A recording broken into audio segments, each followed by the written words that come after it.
Episode 15.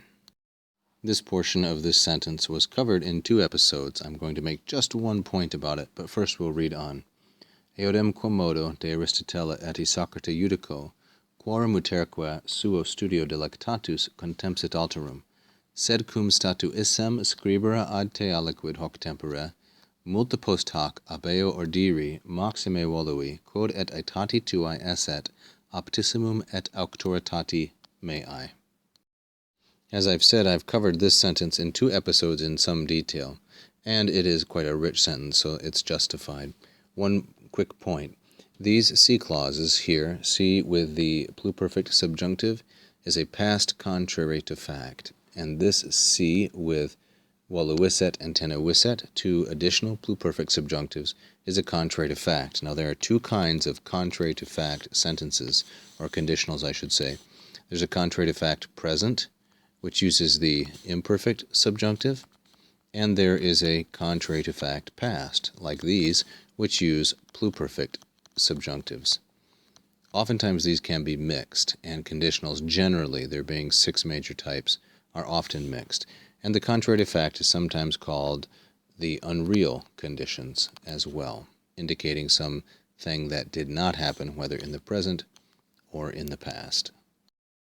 And in this portion of the sentence, Cicero was saying that Demosthenes and Plato could have spoken like each other, either philosophically or oratorically if they had wanted to. And eodem modo, and, that's the que, in the same way, de Aristotele et Socrate I judge. So I form the same judgment, I think the same thing, I judge in the same fashion about Aristotle and Isocrates. Then we have this nice relative clause, which actually finishes out the sentence. Of whom, meaning these 2 gentlemen, and thus it's plural and masculine, and whereas Aristotele and Isocrate are ablatives with the preposition de, quorum is genitive because it's dependent on uterque.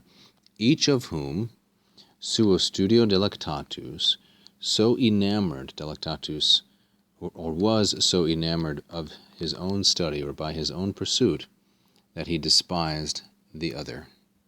Look at this a little more closely. Each one, there's the nominative, modified by delectatus, and with suo studio, the ablative of means. Each of these persons, each of these men, enamored or in love with his own area of study, despised the other area of study. Not the other person, but the other area of study. Studium neuter, alterum neuter. But, he says, continuing on, and now we have a cum clause, since I had decided. So cum here with the statu issem, I'm taking this as cum causal.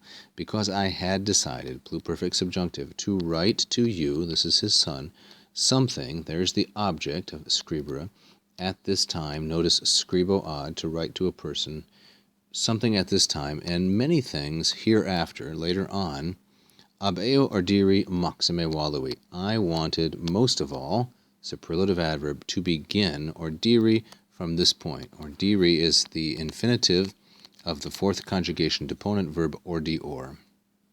So I especially wanted to begin from that which was most suited, aetati tuae et auctoritati mei, most suited both to your age and to my sense of dignity or my political, social standing. These are datives with the adjective aptissimum. Here is Arpinum, Cicero's birthplace relative to Rome.